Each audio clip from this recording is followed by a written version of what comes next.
Hi guys! Once again, welcome back dito sa ating YouTube channel. Another reaction video na naman ang ating pag-uusapan ngayon. And ayan, maligayang pagdating dito sa aking YouTube channel. Welcome back to Chloe TV. Ayan, saan dako man kayo ng mundo. Magandang araw po sa inyong lahat. And ayun, bibigyan nga lang natin ng reaction itong in-upload ni Kalingap TV, no? So talagang na-curious lang ako sa title niya at sa thumbnail niya. So, ewan ko kung totoo ba to or hindi, pero gusto kong panoorin at gusto kong bigyan ng konting reaction ito.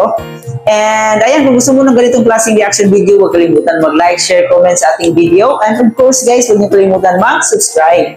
And of course, huwag niyo na kalimutan i-subscribe ang ama ng Kalingap, si Kuya Val Santos Matubang, Kalingap Rab, and of course sa lahat ng K-Boys, sa lahat ng mga charity vloggers ng Kalingap.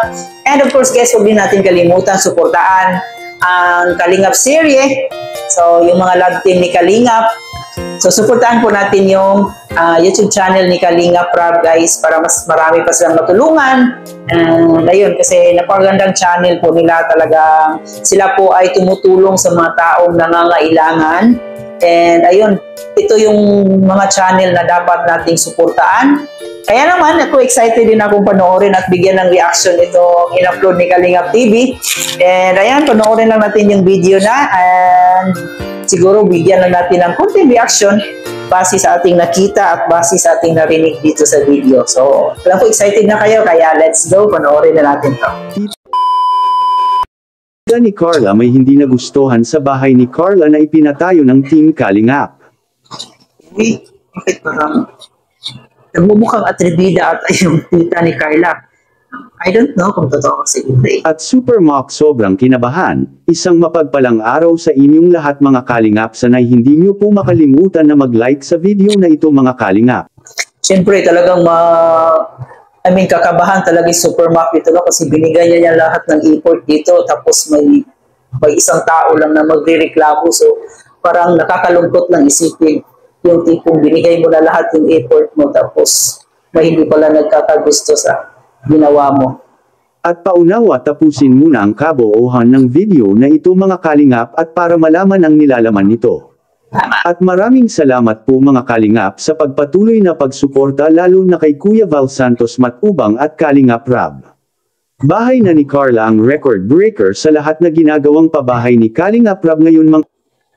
Ayan guys, so malapit na talagang matapos yung bahay ni Carla. Tingnan nyo dito, nakapalitan na yung labas. And yung last na nakita ko is pati loob nakapalitan na rin. So kunting kimbot na lang, mga weeks na lang siguro yung aabutin dito matatapos na. Kalingap.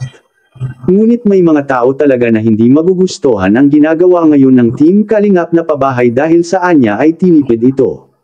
Pero bago natin yan pag-uusapan ay pag-usapan muna natin mga Kalingap ang mga nagagastos na ni Kalingap Rab sa pabahay para kina Carla mga Kalingap. Kinumpirma ni Super Mock mga Kalingap sa nakaraang bisita nila sa bahay nila Carla na malapit nang matatapos ang bahay nila Carla mga Kalingap. Okay. At sa ngayon ay nalalagyan na nga ito ng mga tiles at kisame ang bahay nila mga Kalingap dahil target ng Kalingap Carpenters na matatapos na ang bahay nila ni Carla sa loob ng 2 linggo mga Kalingap. Ayun, so malapit to talaga. Malapit nang lilipat si Baby Carla natin sa bagong bahay. No? Excited ako guys. Kayo ba? Excited din ba kayo dito?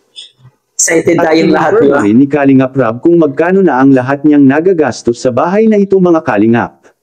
At umaabot na nga ito sa mahigit 700,000.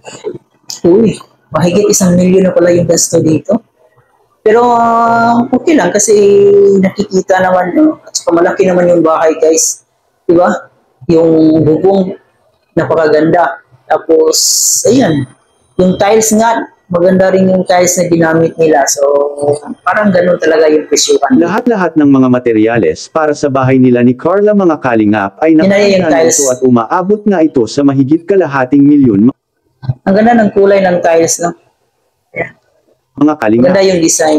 Kahit na hindi pa ito natatapos, kaya ang bahay na talaga ni Carla ang pinakamalaki at pinakamagandang nagawa ng Team Kalingap ngayon na pabahay.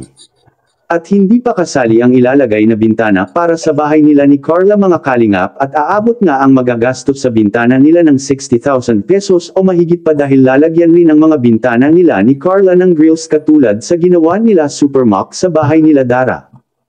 maganda din kasi pag may grills, di ba, para safety. So, hindi natin alam yung mga kapitbahay, di ba, pagkakainteresan sila. So, at least may grills para safe talaga, di ba? Kinabahan si Supermock mga kalingap dahil sa kapag iba ang gagawa sa mga grills ng bahay nila ni Carla ay baka anya masisira rin ito katulad kina Dara. Kaya naraapat na ngayon ni Supermock na siya na talaga mismo ang gagawa nito at para matiyak niya anya ang maganda at disinting pagkagawa mga kalingap. And si Supermock talagang mapagkatiwalaan naman and talagang malinis yung gawa niya and napaka-hardworking niya, napaka-focus niya sa kanyang trabaho. So, ayun, okay lang. Sobrang napakaswerte talaga ni Carla mga kalingap dahil kung ating isumatutal ang lahat-lahat ng nagagastos talaga sa pabahay ni Kalingap Rab sa kanya mga kalingap ay malapit na itong umaabot ng 1 milyon at hindi pa kasama ang mga naibigay na mga gamit na nanggagaling sa mga nag-sponsors kina Carla. Grabe guys, no? Parang isang araw nanalo ka ng luto. Napakaswerte naman ang pamilya ni Carla. Ang mga kalingap. Kaya excited na ang lahat sa pagtatapos ng bahay nila ni Carla mga kalingap dahil sa tiyak na magugustuhan talaga ng karamihang viewers ang bahay nila ni Carla ngayon mga kalingap. At kahit nasa ikakabit na tile sa bahay nila mga kalingap ay si Kalingap Rab na ang pumili ng kulay at para maging maganda talaga ang kalalabasan ng bahay nila ni Carla mga kalingap. Maganda yung Kita ni Carla may hindi nagustuhan sa bahay nila ni Carla. Ano naman kaya ito mga kalingap? Yan ang atin ang malalaman ngayon mga kalingap, hindi maiwasang may mga bagay-bagay na napapansin ang mga nakakakita mga kalingap sa ginawang bahay nila ni Carla mga kalingap. okay. At ang tita ni Carla ay hindi na anya dapat lalagyan pa ng isang chandelier ang bahay nila ni Carla dahil sa magastos lang anya ito sa kuryente at hindi naman talaga anya bagay ang chandelier sa kisame nila Carla dahil sa mababa lang ang kisame sa bahay nila ni Carla. Kung ganyan ka baba lang yung kisame, may mga chandelier naman na pwedeng ilagay dyan na hindi ganun kalaki, di ba? Tribida lang siguro yung tita ni Carla. Wala na tayong magagawa kung ang gusto ng mga nag-sponsors ay palalagyan ng ganito kamahal na ilaw ang bahay nila ni Carla mga kalingap dahil sa kagustuhan nila na tumulong para kina Carla. Ano po ang masasabi niyo po mga kalingap tungkol dito? Please comment and God bless you all. Okay, my own opinion is, I don't know kung totoo man ito na sinabi talaga ni tita ni Carla, no? Pero wala din namang ebidensya.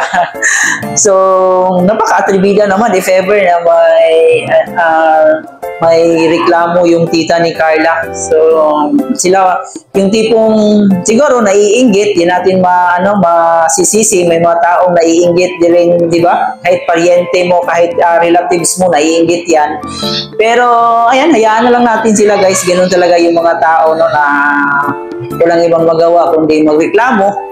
Ang importante kung ano yung masusunod, kung sino yung masusunod dyan. So alam naman natin na si Kalingap Rab talaga yung dapat masunod dyan.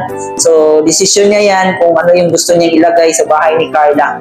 And ayun, ganun lang kasimple, di ba? So kung ano man yung gusto ni Kalingap Rab, so respetuhin natin. And para naman po yun sa bahay ni Carla, and para sa ikakaganda ng bahay ni Carla, so why not? Di ba? At saka ang ganda rin tingnan pag may chandelier. So yung chandelier na, tama lang, hindi ganoon kalaki. Diba?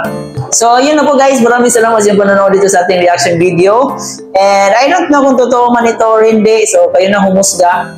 And ayan, maraming salamat. Kung di pa kayo nakapag-subscribe, please don't forget to subscribe to my channel. Huwag kalimutan mag-like, share, comment. And of course guys, ayan, thank you po sa mga nag-subscribe sa ating YouTube channel. Muli po, thank you for watching. Bye-bye!